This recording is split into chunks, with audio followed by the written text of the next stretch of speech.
아멘. 감사합니다. 오늘은 열심히 박수로 혈액순환이 도는 날인 것 같습니다. 이 시간은 누가 복 있는 사람인가 라는 제목으로 말씀을 나누도록 하겠습니다. 방금 우리가 읽은 이 시편 말씀은 여러분 그 주제와 내용에 따라 총 150장의 이 시편을 5권으로 나눌 수가 있습니다. 제1권은 1편에서 41편까지가 첫 번째 책이고요, 두 번째 책은 42편에서 72편까지, 그리고 세 번째 책은 73편에서 89편까지, 네 번째 책은 90편에서 106편까지, 그리고 마지막 다섯 번째 책은 107편에서 150편까지 이렇게 5권으로 나눌 수가 있어요. 근데 오늘 우리가 읽은 본문은 그 5권 중에 제1권의 마지막 장입니다. 1권의 마지막 장으로 이 다윗이 질병과 고통 가운데, 어려움과 문제 가운데 쓴 시가 바로 시편 41편입니다.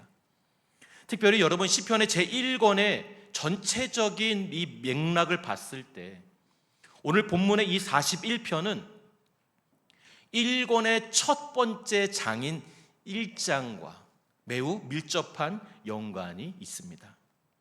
여러분 잘 아시는 시편 1장 1절 어떻게 시작하죠? 어떤 단어로 시작하죠? 시작. 복 있는 사람은 이라고 시작합니다. 복 있는 사람은. 여기서 이 복 있는 사람은 이라는 단어는 히브리어로 아슈레라는 단어입니다. 그리고 1권의 마지막을 장식하는 우리가 방금 읽었던 41편 1절에도요 어떠한 사람이 복이 있으며 라고 했는데 이 복이 있으며도 아슈레라는 단어가 쓰였습니다. 따라서 여러분 이 시편 1장에서 41장까지 이루어진 제1권은 아슈레로 시작해서 아슈레로 끝난 것으로 보아 시편의 이 첫 번째 책이 말하고자 하는 주제는 복 있는 사람은 어떠한 사람인가에 대해서 말하고 있다라고 우리가 볼 수가 있는 것이죠. 여러분, 우리는 모두가 다 복받기를 원합니다. 아멘이십니까? 네, 아멘입니다. 여러분, 우리는 예수를 믿건 예수를 믿지 않건 사람이라면 누구나가 다 복받기를 원하고 그 복받기를 위해 기도하고 그러한 삶을 동경하고 있습니다. 여러분, 우리가 자주 쓰는 단어이죠. 이 축복이라는 단어가 있습니다. 이 단어 역시 이 단어의 사실 본뜻은 복을 빌어준다라는 의미가 있어요. 그래서 사실은 축복합니다 이 단어가 옳은 단어 사용은 문장은 아닙니다. 내가 당신의 복을 빌어줍니다라는 하는 것보다는 복을 주는 의미로 인사하는 건데 복을 빌어준다, 이거 사실 문장적으로 맞지는 않죠. 하지만 이제 우리가 통상적으로 당신을 축복합니다, 이제 당신에게 복을 전해줍니다라는 의미로 축복합니다라고 이렇게 인사를 많이 하고요. 그리고 이제 우리가 12시가 넘으면 새해가 되면 이제 새해 복 많이 받으세요라고 인사를 하죠. 우리는 내가 복을 받기를 원하고 또 복을 받으시라 서로에게 인사를 합니다. 그런데요, 내가 이 다른 사람의 복을 빌고 또 내가 받고자 원하는 이 복이, 내가 생각하는 이 복이 정말로 내가 말한 대로 만약에 이루어진다라고 한다면 우리는 사실 이렇게 아무렇지도 않게 복 많이 받으세요 이렇게 쉽게 인사할 수 있을까 생각해 봅니다. 이게 무슨 말이냐면, 여러분 내가 빌어주는 복이, 내가 받기를 원하는 복이 과연 성경적인 복인지, 만약에 내가 받기를 원하고 빌어주는 복이 성경적인 복이 아니라면 사실은 그것이 축복이 아니라 문제가 될 수 있다는 것이죠. 따라서 우리는 내가 바라는 복이 정말로 성경적이고 올바른 복인가, 아니면 세상의 관점에서의 복인가, 오늘 본문의 말씀을 통해 깨닫고 이제 곧 맞이할 새해를 맞이할 때 진정한 참 복을 빌어주는 우리 성수교회 성도들이 되시기를 주님의 이름으로 축복합니다. 그럼 먼저 우리가 보통 여러분 생각하시는, 야, 저 사람은 정말 복을 많이 받았어 하시는 분들이 있죠. 여러분 주변에 한번 보세요. 부러우신 분들이 있잖아요. 우리가 뭐 전생 얘기할 건 아니지만 전생에 저 사람은 도대체 무슨 일을 했길래 저렇게 복을 많이 받았나 하는 분들이 있잖아요. 근데 여러분, 그렇게 판단하는 기준이 무엇입니까? 저 사람은 정말 복을 많이 받았어 라고 판단하는 기준이 무엇이에요? 건강하고, 그죠?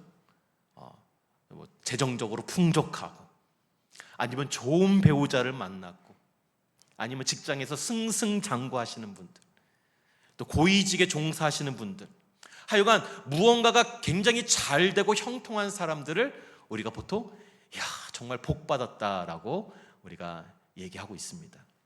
그런데 여러분, 우리가 인생을 조금 좀 살아봐서 알지만 방금 제가 나열했던 이러한 복의 요건들, 조건들이 복의 필수 조건이 되지 않는다는 것을 사실은 우리 너무나도 잘 알고 있습니다. 일례로 여러분, 복을 많이 받은 사람의 그런 중요한 기준을 만약에 돈 많은 사람으로 우리가 기준을 둔다면, 여러분, 돈이 많은 사람은 그러면 무조건 복을 많이 받은 사람인가요? 어떻게 생각하세요? 여기 만약에 돈이 많은 사람이 복을 많이 받은 사람이라면 이 세상의 대기업 회장이나 아니면 로또에 당첨된 사람들이 이 세상에서 가장 복을 많이 받고 행복한 사람일 것입니다. 하지만 여러분, 어때요? 그런 사람들이 가장 행복하고 복된 삶을 살던가요? 우리가 뉴스를 통해서 많이 접하고 들었지만, 여러분, 아무리 대기업 회장이고 사장이고 인생의 걱정이나 두려움으로 인해 아무것도 없는 것처럼 보이지만, 돈이 많은 사람은 아무런 근심 걱정 없이 사는 것처럼 보이지만, 그러나 어떻습니까? 그러한 분들도 인생의 걱정과 두려움에 눌려서 불행한 인생을 살기도 하고, 때로는 그렇게 돈 많고 행복해 보이던 분들이 목숨을 스스로 끊기도 하는 이야기를 종종 듣게 됩니다. 그리고 여러분, 자주 인용되는 예화지만 어때요? 로또에 당첨되는 사람 치고 그런 사람들의 인생을 추적해 봤을 때 어떻다고 말씀드렸어요? 행복한 삶을 사는 사람보다 인생이 로또가 당첨되기 이전보다 더 불행해진 사람들이 많다는 것을 우리는 너무나도 잘 알고 있습니다. 이외에도 방금 말씀드렸던 조건들, 정말 건강하신 분들, 아니면 출세하거나 권력 같은 것들이 복받은 사람이다라는 것의 절대적인 척도나 기준이 될 수 없다라는 거예요. 그렇다면 반대로요, 이거는 대부분 인정하셨을 거예요. 그런데 이거는 어떻게 생각하세요? 그러면 가난한 사람은 복이 없는 사람인가요? 어떻게 생각하십니까? 가난한 사람은 가장 불행한 사람일까요? 또 꼭 그렇지 않다는 것을 우리는 여러 가지 통계를 통해서 알 수가 있습니다.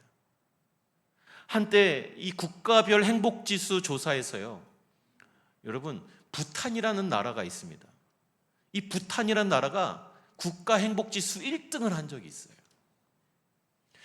이때 당시에 부탄의 1인당 이 GDP, 국민 총생산은 $2,000 수준이었습니다. 당시 우리나라의 10분의 1도 되지 않는 최빈국 중에 하나가 부탄이라는 나라였어요.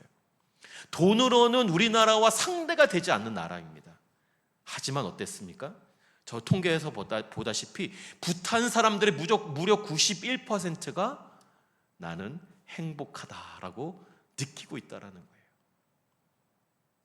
여러분, 이렇듯이 이런 세상의 환경들이나 어떤 조건들이 나는 복받은 사람이다 이렇게 결론 짓게 할 수 없다라는 거예요.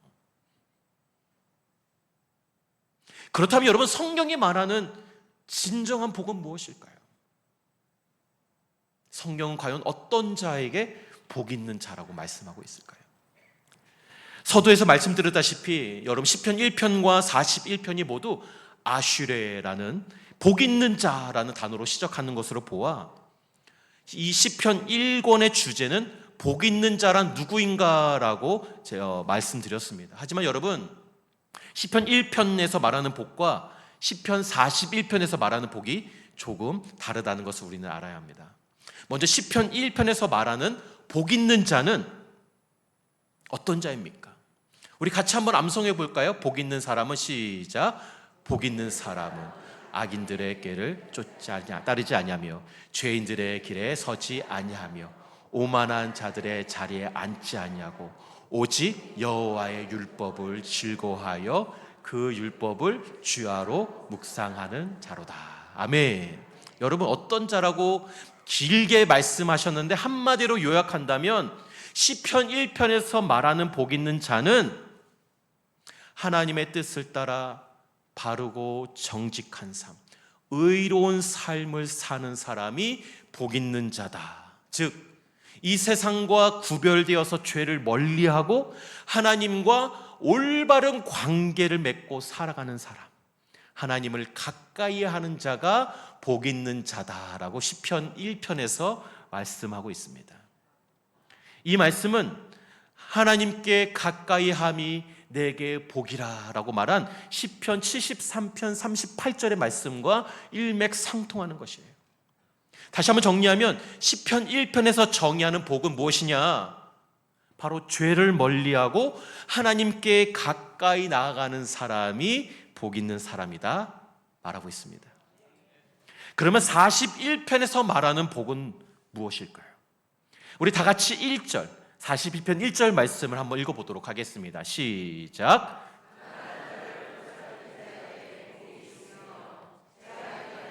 여호와께서 그를 건지시리로다. 아멘. 가난한 자를 보살피는 자에게 복이 있으며. 여기서 이 가난한 자로 번역한 이 히브리어 달이라는 단어가 있습니다. 근데 이 가난한 자라고 번역해놨는데요. 근데 이 단어는 단지 이 경제적인 궁핍함을 이야기하는 것뿐만 아니라 여러 가지 의미를 또 내포하고 있는데요. 가난과 질병, 실패, 절망, 또 고통받고 있는 사람을 표현할 때 바로 이 달이라는 단어를 사용합니다. 이게 무슨 말이냐? 다윗은 이렇게 사회적으로 비천하고 무기력하고 취약하고 연약한 상태에 처해 있는 사람들을 돌보는 자가 복 있는 사람이다라고 정의하고 있는 거예요. 정리하면요, 아까 시편 1편이 말하는 복이 하나님과 관련된 하나님과의 관계성을 말하는 거라면 시편 41편에서의 복은 바로 타인과의 관계성을 말하고 있다라는 것입니다. 시편 1편은 하나님과의 관계성, 시편 41편은 타인과의 관계성. 어디서 많이 들어보지 않았습니까? 저는 성경을 관통하는 한 가지 주제, 바로 하나님 사랑, 이웃 사랑을 바로 시편 첫 번째 책에서 말씀하고 있다는 것입니다. 이게 바로 복 있는 자다라고 성경이 우리에게 말하고 있어요. 실망스러우세요? 이게 성경이 말하고자 하는 복의 요건이에요. 하나님을 가까이 하고 타인을 내 몸과 같이 사랑하는 사람이 복된 사람이다라고 말하는 것입니다. 근데 여러분, 우리가 기대하는 복에 대한 기준이 뭐예요?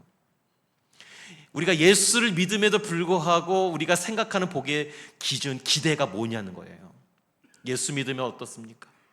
막 만사가 형통해지고 기도하면 다 응답받고 물질의 풍요로움을 누리고 강건해지고 자녀도 잘 돼야 하고 이래야 예수 믿는 맛 나고 하는 거 아니겠습니까?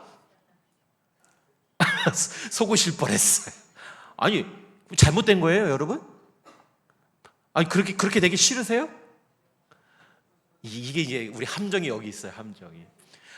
사랑하는 성도 여러분, 우리 하나님께서는 우리가 잘 되길 바라고 우리가 형통하길 바라고 우리가 복 받기를 원하시는 좋으신 하나님이신 줄 믿으시길 바랍니다.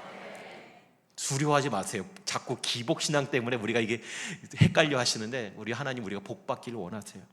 절대로 잘못된 말이 아닙니다. 예. 하지만 문제는 무엇입니까? 문제는 무엇이냐? 우리가 예수를 믿는다고 해서 늘 이렇게 형통하고 좋은 일만 생기는 것이 아니라는 거게 문제예요. 그게 때로는 불행이 찾아오기도 한다는 것이죠. 때로는 감당하기 어려운 시험과 시련을 만나기도 하고요. 여러 가지 어려운 문제 가운데 예수를 잘 믿고 기도를 해도 고통을 받기도 한다는 것입니다. 그러면 우리가 어떻게 생각해요? 이런 분들은 복을 못 받아서 그런 일을 겪는 거예요? 복이 없어서 하나님의 축복을 받지 못해서 이런 어려움과 고난을 받는 거냐는 거예요. 그렇지 않다라는 거예요. 우리는 자꾸 복의 기준을 세상의 관점과 세상의 조건들에 두기 때문에 이미 우리는 하나님의 놀라운 복을 받았음에도 불구하고 인생에 아주 조그만 일만 나타나면 실망하고 두려움에 빠지고 근심 가운데 눌려서 마치 복을 전혀 받지 못한 사람처럼 살아간다라는 거예요. 왜요? 복의 기준을 세상의 기준하고 똑같이 두고 있기 때문에. 여러분, 진정으로 복받은 사람은 누구입니까? 진정한 성경이 우리에게 말씀하시는 복은 무엇입니까? 바로 오늘 본문에 너무나도 중요한 신앙의 원리가 여러분 담겨져 있어요. 이것은 저의 목회 철학이기도 합니다. 제가 다시 한번 1절을 읽어드리도록 하겠습니다. 가난한 자를 보살피는 자에게 복이 있으며 재앙의 날에 여호와께서 그를 건지시리로다. 누구를 건져주신대요? 하나님께서 누구를 도와주신대요? 가난한 자를 보살피는 자. 그 자가 복 있는 사람인데 왜 복이 있느냐? 하나님께서 재앙의 날에 그를 건져주실 것이기 때문인 것입니다. 여러분, 이제 복의 패러다임을 우리가 좀 바꿔야 돼요. 여러분이 그동안 인생을 살면서 생각해왔던 복의 기준과 조건들을 바꾸셔야 돼요. 여러분, 우리는 어떻게 복받는 사람이 되는 것입니까? 내가 잘나서요? 내가 신앙생활을 잘해서 복을 받는 거예요? 내가 봉사를 잘해야만 복을 받는 거예요? 내가 무언가를 주님 앞에 잘 보여야만 복을 받는 거예요?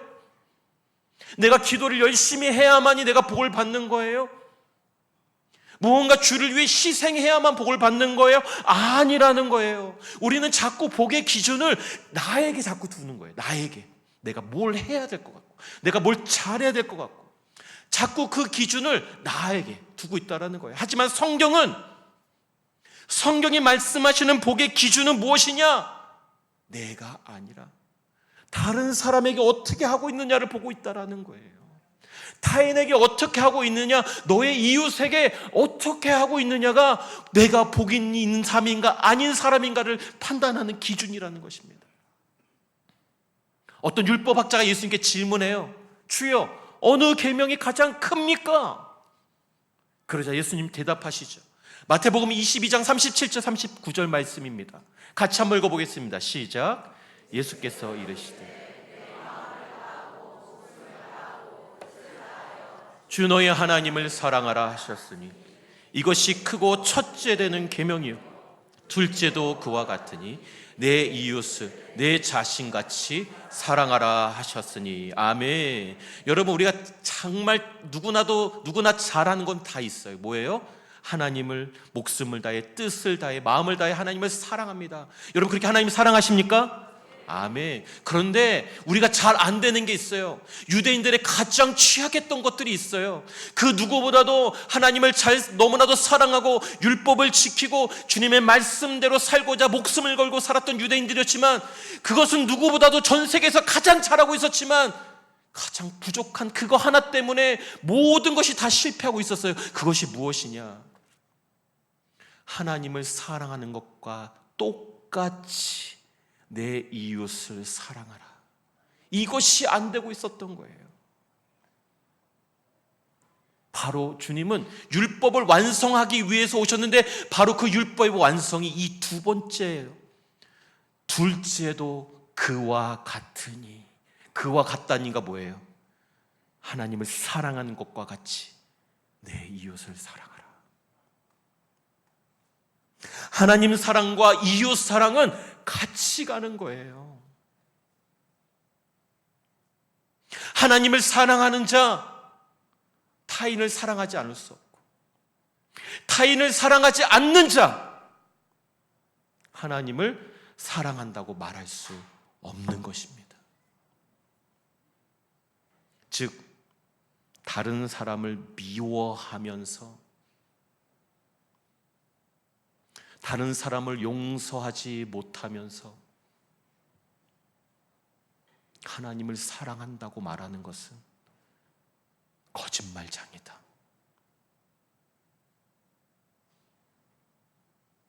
이 복의 원리가 또 어디에 나옵니까? 바로 예수님께서 가르쳐 주신 주기도문에 나와요. 우리가 우리에게 잘못한 사람을 용서하여 준 것 같이 우리의 죄를 용서하여 주시고. 무엇이 먼저 나오고 있습니까? 우리가 하나님으로부터 용서를 받기를 원하는데 주님께서 우리가 어떻게 기도하라고 얘기하고 계세요? 우리가 우리에게 잘못한 사람을 용서하는 것 같이. 내가 나에게 잘못한 사람을 용서하지 않으면 하나님께 감히 내 죄를 용서해달라고 기도하기가 어려운 거예요. 근데 우리는 어떻습니까? 용서하지 않고 너무나도 당당하게 주님 내 죄를 용서해달라고 기도하고 있지는 않으세요? 내가 나에게 잘못한 사람을 용서하면 하나님도 나를 용서해 주신다는 게 이 주기도문의 내용의 핵심이에요. 반대로 내가 하나님 앞에서 용서를 받기 위해서는 내가 먼저 타인을 용서해야 한다는 것입니다. 진정한 회개는 내가 금식하며 주님 앞에 나와 내 겉옷을 찢으며 난 죄인입니다, 용서해 주세요, 이렇게 죄를 자백하는 것뿐만 아니라 사실 진정한 회개는, 하나님께서 기뻐 받으시는 진정한 회개는 무엇이냐? 내가 나에게 잘못한 사람을 용서해 주는 거예요. 그래야 진정한 죄사함이 이루어진다. 제가 이제 부임한 지 3개월 됐습니다. 52년간 이 성수교를 지켜오신 이 자리에 앉아있는 우리 귀한 성수교의 성도님들, 정말로 존경스럽고 정말 아름답고 너무나도 건강한 교회, 제가 늘 감탄하며 하루하루를 살아가고 있어요. 그런데 제 안에 하나 너무나도 가슴이 아픈 것은 52년간 이곳에서 함께 신앙생활하면서 그동안 오랫동안 묵혀있는 하나 되지 못함과 서로를 향한 미움과 용서하지 못하는 모습들이 제 눈에 들어오더라고요. 같은 목장 안에서, 같은 공동체 안에서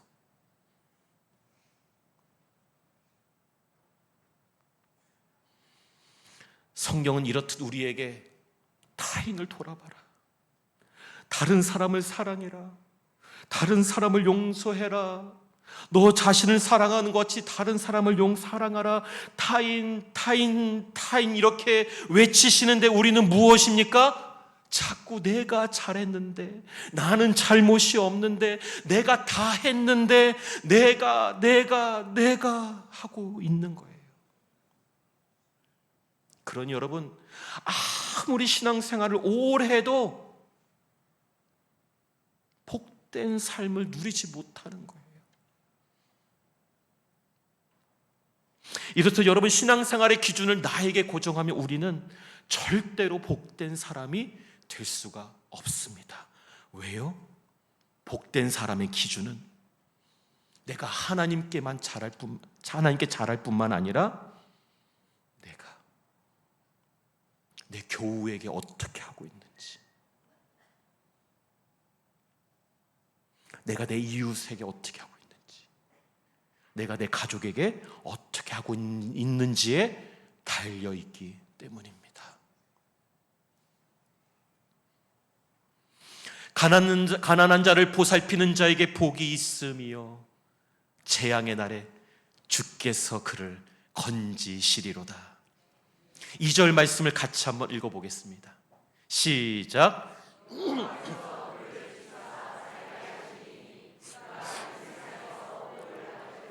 아멘. 여호와께서 그를 지키사 살게 하시리니 그가 이 세상에서 복을 받을 것이라. 여기 2절에 나오는 이 복이 바로 우리가 좋아하는 그 복이에요. 여기에서 나오는 단어는 아까 아슈레가 아니라 오세르라는 단어입니다. 바로 이 세상에서 누리는 우리의 행복감, 기쁨을 말하는 것이죠. 여러분, 그런데 여기서 주님께서 이 세상에서 복을 받는, 바로 그 복을 받는 비결이 무엇이냐라고 주님께서 말씀하시는 거예요. 바로 타인을 사랑한 그것을 하나님께서 기억하셔서 내가 그에게 한 것처럼 하나님도 나에게 똑같이 해주신다라는 거예요. 그리고 그러한 자들이 바로 이 세상에서의 복도 누리게 될 것이다. 할렐루야.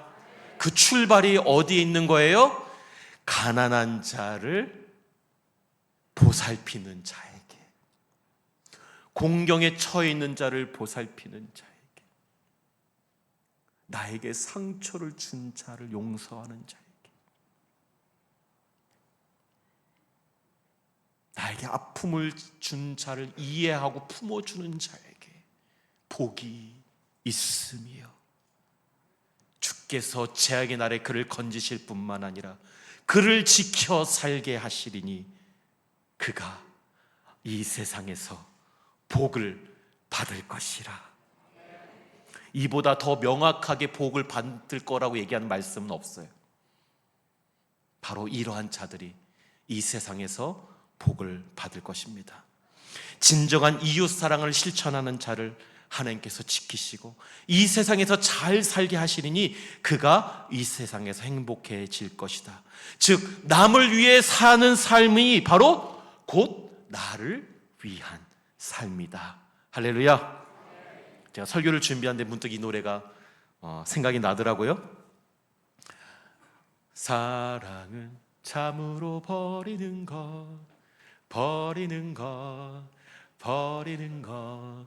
사랑은 참으로 버리는 것, 더 가지지 않는 것. 이상하다 동전 한 입 움켜잡으면 없어지고 쓰고 빌려주면 풍성해져 땅 위에 가득하네. 오! 사랑은 참으로 버리는 것, 버리는 것, 버리는 것. 사랑은 참으로 버리는 것, 더 가지지 않는 것. 할렐루야. 다 주일학교 안 나오셨어요? 말씀을 정리하겠습니다. 이상하죠? 이상해요. 세상의 기준으로는 이해가 되지 않습니다. 내가 건강해야 하고, 내가 부유해야 하고, 내가 형통하고, 내가 성공적인 인생을 살아야 내가 복받은 사람인 것 같은데, 이상하게 내가 하면 이상하게 행복하지가 않아요.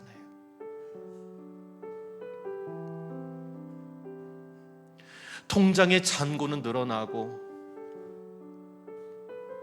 안락한 집도 누리기도 하고 자녀들이 잘 되어서 더 이상 신경 쓸 것이 없어서 행복하고 평안할 것 같지만 이상하게 내가 하면 평안하지가 않아요.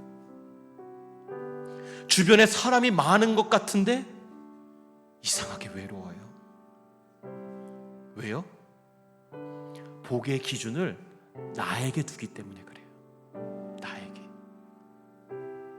하지만 내가 움켜잡으려고 했던 것들, 나의 물질, 나의 만족감, 나의 자존감, 나의 용서하지 못함을, 나의 욕망을, 나의 욕심을 타인을 위해 내어놓을 때, 타인을 위해 사용할 때, 타인을 사랑할 때 이상한 일이 일어나기 시작합니다. 그것을 우리는 바로 기적이라고 하는데요. 어떤 기적입니까? 나로 인해 다른 사람이 복을 받게 되고, 나로 인해 타인이 복을 받게 될 때 이상하게 나도 잘 되네요. 내가 다른 사람을 도와줬더니 이상하게 나도 형통하게 되네요. 내가 다른 사람을 용서해 줬더니 하나님께서 나를 평안한 마음으로 인도해 주시네요. 내가 다른 사람을 끌어안았더니 하나님께서 나를 끌어안아 주시네요. 이것이 복 있는 자의 원리입니다. 내가 그들에게 다가가 손을 내밀고 그들을 돌아볼 때, 그들을 안아줄 때, 용서를 구하며 먼저 손을 내밀 때 기적이 일어나기 시작하는데 바로 하나님께서 일하기 시작하십니다. 어떤 기적이 일어나냐? 내가 환난 당할 때, 내가 타인을 돌아봤던 나의 그 이웃 사랑을 우리 주님께서 기억하시고 내가 환난 당할 때 주님께서 나를 건져 주실 것입니다. 내가 궁핍할 때, 과거에 내가 다른 사람을 풍요롭게 했던 그 이웃 사랑을 주님께서 기억하시고 나를 그 궁핍에서 우리 주님께서 건져 주실 것입니다. 내가 죄 가운데 쓰러져 있을 때, 내가 정말 큰 용기를 내어 다른 사람을 용서했었던 그 진정한 사랑을 주님께서 기억하시고 나를 그 수렁에서 우리 주님께서 나를 건져 주실 것입니다. 그 복이 바로 시편 41편에서 우리에게 말씀하시는 복이에요. 사랑하는 성수교회 성도 여러분, 2025년 새해 타인을 사랑하고 돌아보고 용서하고 베풀고 끌어안고 사랑으로 하나 되어지는 진정한 복 있는 자들이 되시기를 주님의 이름으로 축복합니다. 할렐루야. 우리 같이 찬양하고 기도하겠습니다.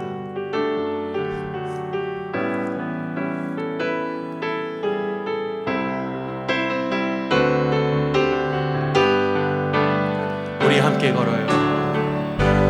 우리 함께 걸어요. 주의 인도하심 따라 손을 잡고 하나가 되어요. 주의 사랑 우리 안에 있네. 우리 서로 섬기며 주의 사랑 나눌 때 모든 사람 다 알게 되리라. 모든 사람 다 알게 되리라. 우리 주의 가족. 우리 다시 한번 우리 함께 걸어요. 우리 함께 걸어요. 우리 옆에 사람 손을 잡고 찬양합시다. 주의 인도하심 따라 손을 잡고 하나가 되어요. 손을 잡고 하나가 되어요. 주의 사랑 우리 안에 우리 서로 섬기며 우리 서로 섬기며 주의 사랑 나눌 때 주의 사랑 나눌 때 모든 사람 다 알게 되리라. 모든 사람 다 알게 되리라. 우리 주의 가족임을 우리 주 안에 한 가족, 우리 주 안에 한 가족 주를 하나 되게 했네 주의 사랑 나누며 서로 섬길 때 주의 나라 이루어지리 우리 주 안에 한 가족, 우리 주 안에 한 가족 주를 하나 되게 했네 주의 사랑 나누며 서로 섬길 때 주의 나라 이루어지리 한 번 더 우리 주 안에 한 가족, 우리 주 안에 한 가족 주를 하나 되게 했네 주의 사랑 나누며 서로 섬길 때 주의 나라 이루어지니 우리 시간 말씀을 기억하며 기도하실 때